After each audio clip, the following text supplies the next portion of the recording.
हमारे जीवन की परिस्थितियां हर समय बदलती रहती हैं। इस साल के शुरू में किसी ने भी इस तरह की उथल-पुथल के बारे में कभी नहीं सोचा था कि हम दूसरे लोगों को आमने-सामने मिल नहीं पाएंगे। कोरोना संकट अभी कब तक चलेगा ये कोई भी नहीं जानता, लेकिन क्या ऐसा कोई और नया संकट फिर नहीं आएगा? इस जीवन में हमारे ऊपर जो दूसरे बंधन हैं, उनसे निकलने का हमारे लिए क्या रास्ता है? आज हम इसी विषय पे बात करेंगे। शुरू करते हैं परमेश्वर के वचन से।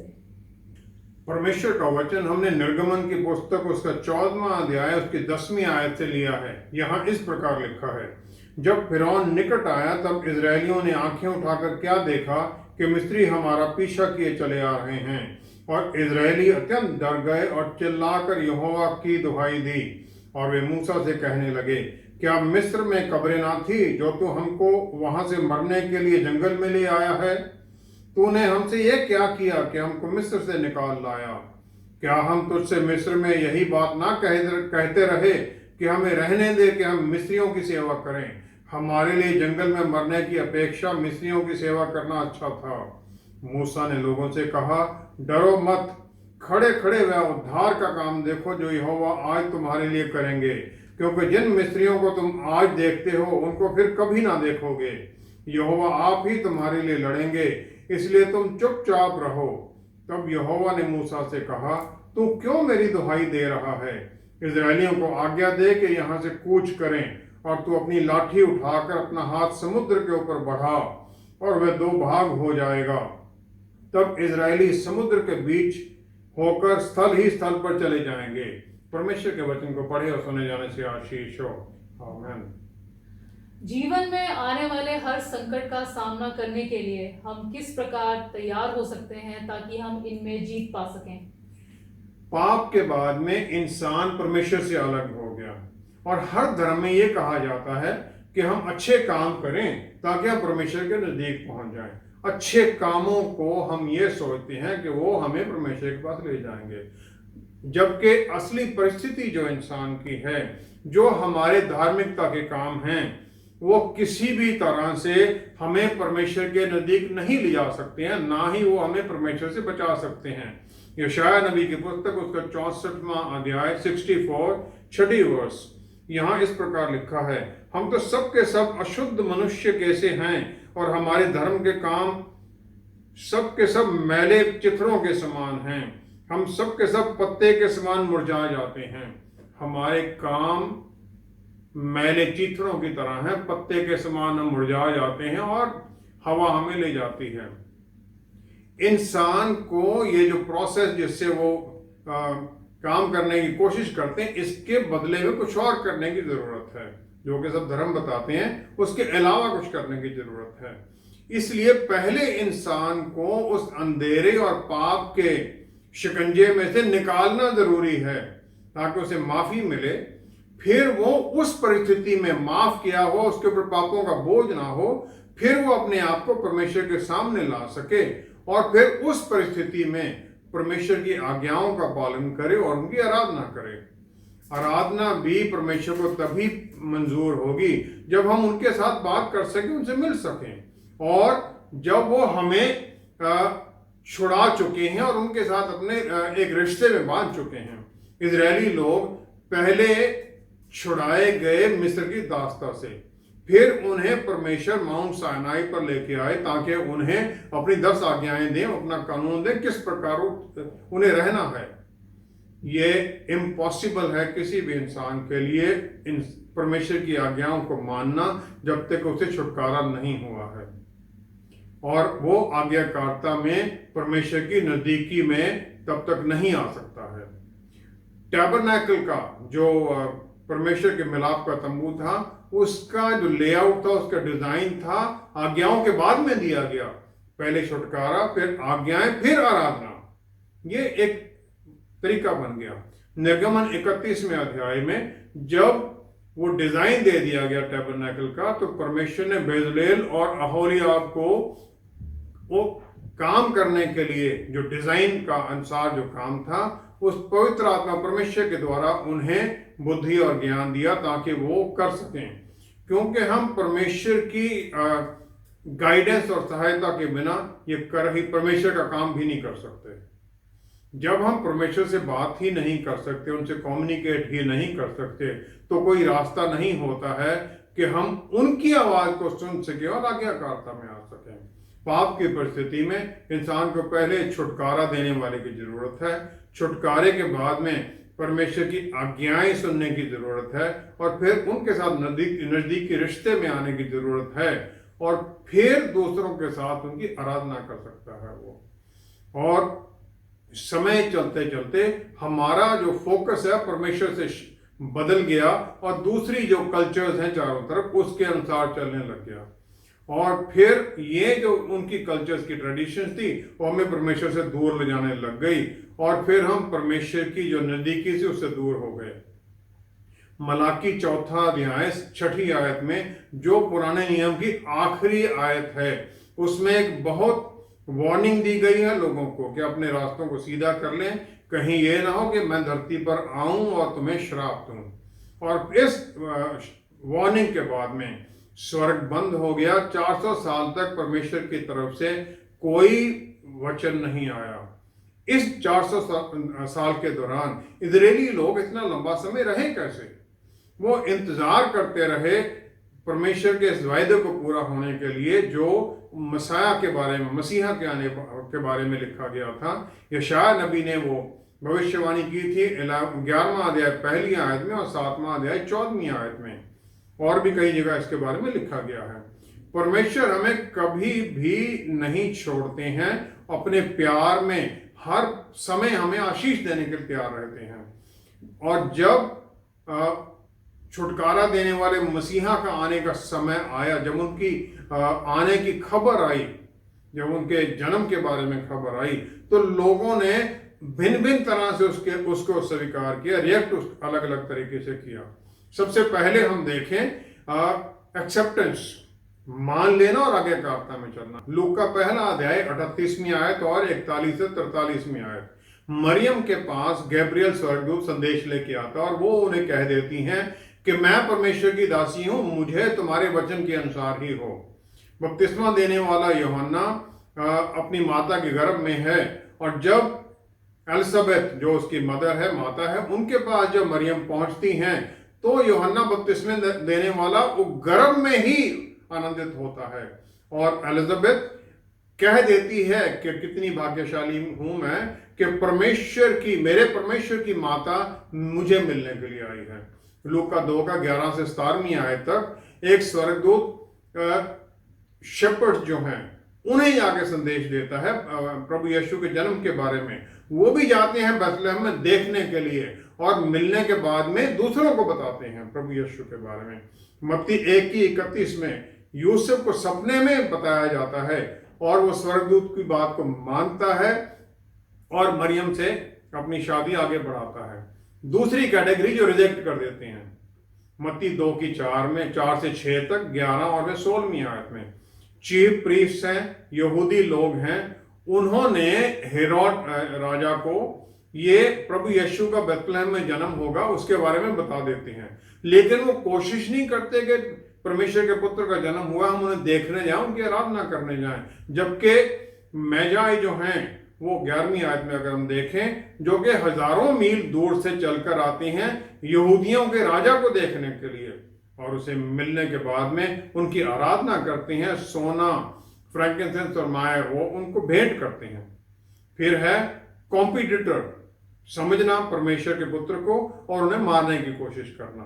16वीं आयत में राजा हेरोदियस यही करता है, और वो प्रभु यीशु को मारने की कोशिश करता है, और फिर बैतलहम में 2 साल या उससे कम उम्र वाले सब बच्चों को मरवा देता है। हम किस प्रकार उस मुक्तिदाता को स्वीकार करने के लिए तैयार होते हैं? यूहन्ना 15:16 में प्रभु यीशु ने ये कहा कि तुमने मुझे नहीं चुना है, मैंने तुम्हें चुना है। क्या इसका मतलब यह है कि हम कुछ भी ना करें? पहला है तौबा। मत्ती 3 की दूसरी आयत में यूहन्ना बपतिस्मा देने वाला ये प्रचार करता है कि तौबा करो, लेकिन क्या परमेश्वर के पास आने के लिए तौबा करना पहले जरूरी है? हाँ और ना, ये दोनों मैं कहूंगा। जो तौबा करना है ये कोई डिफाइन नहीं कर देता है कि हमें परमेश्वर के पास आने के लिए यही करना है, लेकिन ये एक रास्ता है, क्योंकि इसके बिना हम परमेश्वर के पास नहीं आ सकते हैं। ये एक एक्शन वाला काम है, शब्द है जो हमारे मनों को बदलता है, और इस बदलाव के साथ हमारे जीवन में बदलाव आता है, क्योंकि उसके बिना हम परमेश्वर के राज्य में जा ही नहीं सकते, क्योंकि हम पाप का अपना जो जीवन है उसे छोड़ते हैं, तौबा करते हैं और फिर परमेश्वर के राज्य में दाखिल होते हैं। तौबा करना परमेश्वर के राज्य में बढ़ने के लिए फिर ये जरूरी हो जाता है। मत्ती 3 की पहली 2 आयत अगर हम देखें, ये पहला शब्द है जो यूहन्ना बपतिस्मा देने वाला बोलते हैं, तौबा करो। मत्ती 4 की 17 और मार्कुस का पहला अध्याय 14-15 आयत में प्रभु यीशु के जो गॉस्पल है उसमें भी ये पहला ही शब्द आता है। मार्कुस 6 की 12 में ये पहला शब्द है जो 12 चेले बोलते हैं अपने प्रचार के लिए। लूका 24 में 46-47 आयत में ये पहला शब्द है जो जी उठने के बाद में प्रभु यीशु जो आज्ञाएं देते अपने चेलों को, उसमें ये पहला शब्द है। प्रेरितों की पुस्तक 2 अध्याय 38 आयत, ये क्रिश्चियन सरमन जो पत्रस देते हैं उसमें भी ये पहला शब्द है, तौबा करो। प्रेरितों की पुस्तक ही उसका 26वां अध्याय 19 से 20 आयत तक पौलुस रसूल के मुंह से ये पहला शब्द है उनकी मिनिस्ट्री शुरू करने का। दूसरा है प्रेरितों की पुस्तक पहला अध्याय 8 से 10 आयत तक, जो चेले प्रभु यीशु को जी उठाए जाने के बाद में जब वो स्वर्ग में उन्हें उठाया जाता है तब वो देखते हैं 3 काम वो करते हैं, ताकि उन्हें बताया जाता है ये तुमने करना, ताकि पवित्र आत्मा परमेश्वर जिसे वादा किया गया था 8वीं आयत में वो पूरा हो। पहले आज्ञाकारिता में आना, वो यरूशलेम चले जाते हैं क्योंकि प्रभु यीशु ने यही कहा था। फिर वो वहां पर सब इकट्ठे होकर आराधना में जुड़ते हैं। बहुत बार हम परमेश्वर का वचन तो सुन लेते हैं लेकिन हम सुनकर भूल जाते हैं। आमतौर पर चर्च से निकलना और पार्किंग लॉट के अंदर जो बोला गया सब भूल जाते हैं। दूसरा है फिर वो एक मन से एक प्रार्थना में जुड़कर लगे रहे, और जो उनके अलग डिफरेंसेस थे वो तो थे, कौन बड़ा होगा कौन छोटा होगा उनके मन में शायद चल रहा होगा, लेकिन वो लगे रहे। तीसरा है वो प्रार्थना और आराधना में लगे रहे। ये 3 स्टेप उन्होंने किए, आज्ञाकारिता करना, परमेश्वर के साथ जुड़ जाना, और फिर वो उनके साथ प्रेयर करते रहते हैं। उनकी प्रार्थना की जो गहराई है परमेश्वर के ऊपर उनकी निर्भरता को, उसकी गहराई को दर्शाती है। कितना हम उस पर निर्भर हैं उतनी ही गहराई से हमारी प्रार्थना होगी परमेश्वर की तरफ। ये तीनों जो पॉइंट थे, आज्ञाकारिता में चलना, इकट्ठे होना और प्रार्थना, यह जरूरी है परमेश्वर के साथ एक नजदीकी रिश्ते में चलना और किसी भी परिस्थिति में जीत में आना। डाइट्रिच बॉनहोफर वो कहते हैं जो सलीब है परमेश्वर की सच्चाई है हमारे लिए, और इसलिए यही एक शक्ति है जो हमें सच्चा बना सकती है। सलीब ही हमें सच्चा बना सकती है। जब हम इसकी सही पहचान करते हैं तब फिर हम सच्चाई से डरते नहीं हैं, और फिर इस सच्चाई को हम स्वीकार करने लग जाते हैं, और इसे स्वीकार करते हुए फिर हम जीत की तरफ बढ़ते हैं। इसके बिना, सच्चाई को स्वीकार किए बिना हम जीत की तरफ जा ही नहीं सकते, क्योंकि प्रभु यीशु ने कहा है सच को तुम जानोगे, सच तुम्हें आजाद करेगा। ये हमारे लिए जरूरी हो जाता है। दूसरे लोगों के साथ साथ कई विश्वासी लोग भी पूरी तरह से प्रभु यीशु को जान सकने में फेल क्यों हो जाते हैं? यूहन्ना नबी की अंजील का पहला ही जो अध्याय, उसकी पहली ही आयत में उनको डिफाइन करते हैं। वो कहते हैं आद में वचन था, वचन परमेश्वर था, वचन परमेश्वर के पास था। और फिर वो 14वीं आयत में कहते हैं वचन देहधारी हुआ और हमने उसकी महिमा देखी, हमने उसकी महिमा देखी। यूहन्ना 13 की 23 में यूहन्ना नबी अपने आप को वो जाहिर करते हैं कि वो चेला जिससे परमेश्वर प्यार करते थे, जो उनकी छाती की तरफ झुक जाता था, he could lean on his bosom। फिर वही चेला जब प्रकाशित वाक्य के पहले अध्याय की 17वीं आयत तो प्रभु यीशु को देखता है, पूरे रूप में जलाल में देखता है, और फिर उनके सामने वो ऐसे गिर जाता है जैसे मर गया हो। प्रकाशित वाक्य 22वां अध्याय 3-4 आयत में जब श्राप उतर जाएगा तभी हम परमेश्वर को आमने सामने देख सकेंगे। लेकिन हम परमेश्वर को देखना चाहते हैं, उनकी हजूरी को महसूस करना चाहते हैं, उनके छूने को हम देखना चाहते हैं। इसके लिए प्रार्थना करते रहते हैं हम। यूहन्ना 4:24 में प्रभु यीशु कहते हैं परमेश्वर आत्मा है और उसकी आराधना आत्मा और सच्चाई में ही हो सकती है। अगर हम शारीरिक तौर पर उन्हें देखना चाहें और उनकी मौजूदगी को महसूस करना चाहें, शायद हम सक्सेसफुल ना हो। लेकिन वो कभी कभी ऐसे करते हैं, कुछ चुने हुए लोगों को दिखाई भी देते हैं, उनकी आवाज भी सुनती है। 400 साल पहले प्रभु यीशु के आने से सुकरात ने ये, जो सोक्रेटिस था, उसने ये प्रचार किया कि अपने आप को जानो, कि तुम फिर उसके द्वारा तुम सच्चाई को जानोगे। उसके अनुसार ये था कि जो ज्ञान तुम अपने आप पाते हो वही जरूरी है। दूसरी तरफ प्रभु यीशु का प्रचार ये है कि मैं सच्चाई हूं और ये सच्चाई तुम्हें आजाद करेगी, और जो सच्चाई के द्वारा जो तुम बुद्धि और ज्ञान पाते हो, ये परमेश्वर की तरफ से आत्मा के द्वारा हमें गिफ्ट दिए गए हैं। आमतौर पर लोग सुकरात को पीछे लगना चाहते हैं, प्रभु यीशु को नहीं मानना चाहते।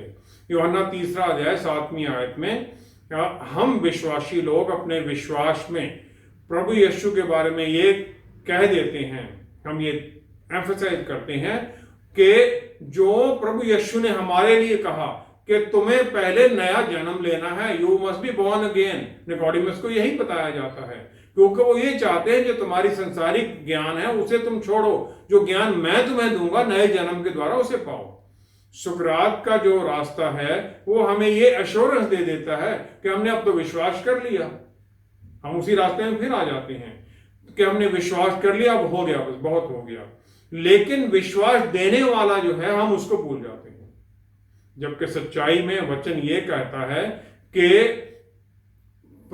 जो ये विश्वास पाना है सिर्फ शुरुआत है, उसके बाद में उन्हें ढूंढना, उन्हें जानना, उनके प्यार करना, उनके पीछे चलना और फिर उनके बारे में दूसरों को बताना, ये सब कदम हैं उनको उनके साथ चलने के लिए और उनकी आज्ञाकारिता में आना। मत्ती 5:3 आयत में सरमन ऑन द माउंट, जो बेअटीट्यूड हैं, वहां पर जो पहली ही बात है, वहां वो कहते हैं धन्य हैं जो मन के दीन हैं। मन के दीन, क्योंकि उनका स्वर्ग राज्य है। जो ग्रीक भाषा का शब्द है वो है पोक्सोस, जिसका मतलब है गरीब, पूरी तरह से कंगाल, जिसके पास कुछ भी नहीं है।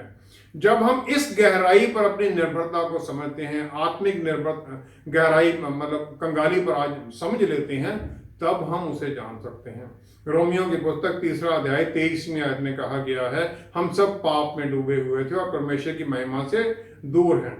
ऑस्वाल्ड चैम्बर्स कहते हैं कि अगर मैं अपनी जो कंगाली है पूरी तरह से वो समझ लूं, तब फिर परमेश्वर की उस बात को मैं समझ सकता हूं। वो कहते हैं ब्लेस्ड आर यू, कि तुम इस कंगाली में आते हो, तब तुम उस दीन मन वाले हो जाते हो स्वर्ग राज्य में घुसने के लिए, और मैं अपने आप में ये नहीं कर सकता।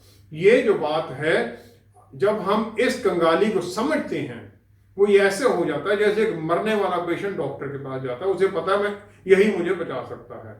भजन संहिता 63 की पहली आयत में दाऊद कह देते हैं, इसी कंगाली को वो समझते हैं। वो कहते हैं मेरा प्राण तरसता है आपके लिए, मेरा शरीर, माई फ्लैश पैंट्स फॉर यू, जैसे एक सूखी जमीन में पानी के लिए तरसते हैं। मेरा जो पूरा अस्तित्व है वही खत्म होने वाला है, मैं आपको ढूंढ रहा हूं, मुझे बचाइए। लेकिन जब एक पेशेंट परमेश्वर डॉक्टर के पास नहीं जाएगा, उसे बचाया कैसे जाएगा? जो हमारी आज्ञाकारिता है परमेश्वर के सामने, उसे हम एक लिमिट कर लेते हैं कि हम जो मुक्ति है वो उसको एक लिमिट में बांध लेते हैं, क्योंकि हम ये सोचते हैं कि परमेश्वर चाहते हैं वो करेंगे हमारे लिए। जबकि हम जब तक उनके अधीनगी में नहीं आते हर दिन प्रार्थना के द्वारा, तब तक हम उस आशीष के साथ नहीं जुड़ सकते हैं, और फिर उनकी इच्छाओं के साथ जुड़ना होता है। जो बाइबल के अनुसार मुक्ति है ये 3 हिस्सों की है। पहला है 1 कुरिन्थियों 6 अध्याय 11वीं आयत में, वहां लिखा गया हम छुटकारा पा चुके हैं और हमें माफी मिल गई, जस्टिफाई हो गए हैं। दूसरा है 1 थिस्सलुनीकियों की 5वां अध्याय 23वीं आयत में, हम छुटकारा पा चुके हैं और सैंक्टिफिकेशन चल रहा है, हमें पवित्र किया जा रहा है। प्रतिदिन पवित्र आत्मा परमेश्वर हमें पवित्रता की तरफ लेके जा रहे हैं, और ये प्रोसेस चलता रहता है सारी उम्र। तीसरा है दूसरों कुरिन्थियों 3 अध्याय 18वीं आयत, वहां है हम छुटकारा पा चुके हैं और हम महिमा में हैं, और ये महिमा में हम प्रभु यीशु के साथ जब उनके सामने होंगे तब हम पहुंचेंगे। अगर हम पहले पर ही छुटकारे पर ही बैठ जाए, बाप माफी मिल गई, छुटकारा हो गया, थैंक यू वेरी मच, तब फिर जो दूसरा उसके लिए हम तैयार ही नहीं हो सकते। महिमा के बारे में तो हमें पता ही नहीं होता, हम सोच भी नहीं सकते उसके बारे में।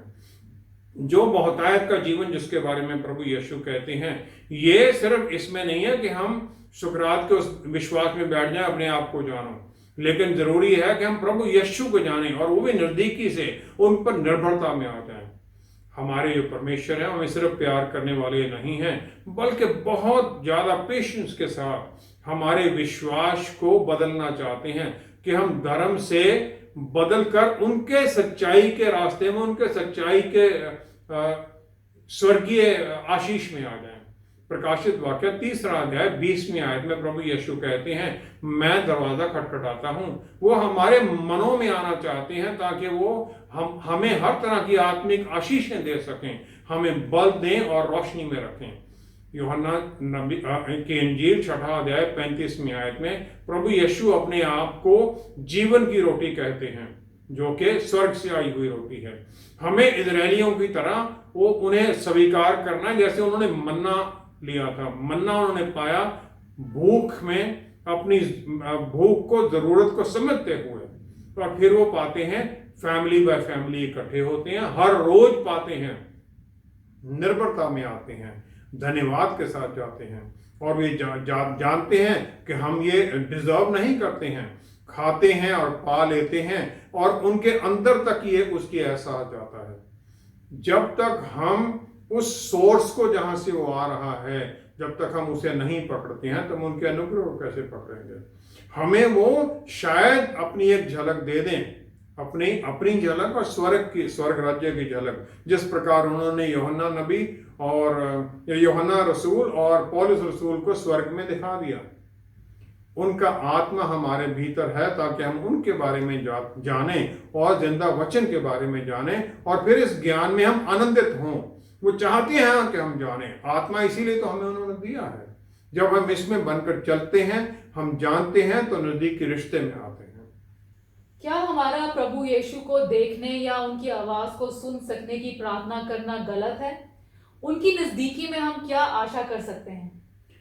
परमेश्वर इंसान बनकर आ गए ताकि हमें वो हमारे ऊपर अपने आप को जाहिर कर सके, अपनी महिमा हमें दिखा सके। मेरे ख्याल में ये प्रार्थना करना गलत नहीं है, लेकिन अगर मैं उनका दर्शन नहीं पाता हूं या आवाज नहीं सुनता हूं, तो मुझे इसके लिए कोई डिसअपॉइंट नहीं होना चाहिए कि मुझे तो आवाज ही नहीं सुनी। हर एक का अपना अपना रिश्ता है। यूहन्ना 14:20 में प्रभु यीशु ने बिल्कुल क्लियर तरीके से हमें बताया है कि वो परमेश्वर पिता के साथ एक हैं स्वर्ग में, और फिर हमारे साथ यहाँ धरती में एक हैं। अफसियों की पुस्तक 2 अध्याय 5वीं-6वीं आयत में परमेश्वर ने अपनी दया और अनुग्रह में हमें हमारे पापों के उस मृतक स्थित परिस्थिति से उठाकर प्रभु यीशु के साथ हमें स्वर्गीय स्थानों में बैठा दिया है।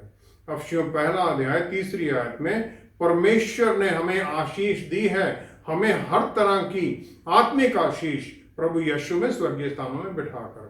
2 कुरिन्थियों 3 अध्याय 17वीं आयत में लिखा है, परमेश्वर आत्मा है, लॉर्ड इज द स्पिरिट। और हम कभी भी जो हमारे तरफ चारों तरफ ये हवा है उसको देखते नहीं हैं। चारों तरफ है हमारे, परमेश्वर भी हमारे चारों तरफ है, उसे हम देखने की कोशिश ना करें। हमें यहाँ पर भेजा गया है प्रभु यीशु के जी उठने के बाद वो हर बल और शक्ति से भरा गया है, और हमारा उनके साथ रिश्ता वो इंश्योर्ड है।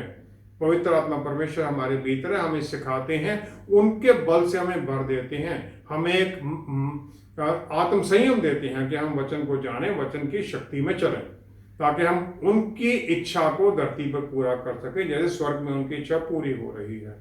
परमेश्वर द्वारा दी गई ये शक्ति जो है हमें पूरी तरह से भर देती है, हमें पूरी तरह घेर लेती है। कालेब और यहोशू ने ये जान लिया कि जिन शहरों के चारों तरफ लोग बड़ी बड़ी दीवारें खड़ी कर लेते हैं, वो असल में डरे हुए होते हैं कि हमें कोई पकड़ ना ले, हमारे ऊपर कोई अधिकार ना जमा ले। पहला पत्रस 5वें अध्याय की 8वीं आयत में जो पत्रस रसूल कहते हैं कि वो गरजता हुआ शेर आता है शैतान बनकर, वो एक्चुअल में शैतान डरा हुआ है विश्वासी से। उसे पता है कि इनके पास बल है, लेकिन वो अपनी गर्जन से हमें डराना चाहता है। जी उठने के बाद में प्रभु यीशु परमेश्वर के दाहिनी तरफ बैठे हुए हैं, पूरे अधिकार में, पूरी शक्ति में, बुद्धि और ज्ञान से, हर तरह की अधिकार पाकर, और फिर वो हमारे साथ परमानेंटली जुड़े हुए हैं, उनकी हमारे अंदर मौजूदगी है। अगर हम ये जान लें और फिर उसके अनुसार उनकी उस अथॉरिटी में चलने लग जाए। परमेश्वर के पुत्र की जो अथॉरिटी है वो अनलिमिटेड है। पहला कुरिन्थियों 2 अध्याय 9वीं आयत में पौलुस रसूल कहते हैं, किसी आंख ने ये कभी देखा नहीं, ना किसी कान ने सुना, ना कभी किसी के मन में ये आया है, वो चीजें जो परमेश्वर ने, जो उनको प्यार करते हैं, उनके लिए संजो रखी हैं। प्रेरितों की पुस्तक 3 अध्याय 1 से 8वीं आयत तक पत्रस रसूल और यूहन्ना नबी एक जन्म से लंगड़े इंसान को चंगाई देते हैं। वो कहते हैं, सोना चांदी तो मेरे पास नहीं है, जो मेरे पास है वो मैं तुम्हें देता हूं। यीशु नासरी के नाम में उठ और चल पड़। और इस शब्द के साथ उस आदमी के पांव और एंकल्स में बल आ जाता है और चल पड़ता है। उन्होंने ये प्रार्थना नहीं की कि परमेश्वर इसे चंगाई दे, उन्होंने कहा जो मेरे पास है वह तुम्हें देता हूं। इस कमांड के साथ उन्होंने उसे उठने के लिए कह दिया। जब हम परमेश्वर के नजदीकी में होते हैं तो हमारे जीवन में क्या होना चाहिए? हमें यह महसूस होना चाहिए कि जो पवित्र आत्मा परमेश्वर ने हमें पहला कुरिन्थियों 12वें अध्याय में 7 से 11 तक वो आशीषें दी हैं, शक्तियां दी हैं, उनमें हम चलें। 7वीं आयत में पवित्र आत्मा परमेश्वर ने ये गिफ्ट्स में कहा है, ये सबकी भलाई के लिए हैं, सबकी भलाई के लिए वो गिफ्ट हमें दिए गए, उनके लिए हम इस्तेमाल करें। जब हम विश्वास में आगे बढ़ते हैं तो हम किसी और को आशीष करने के लिए बढ़ते हैं।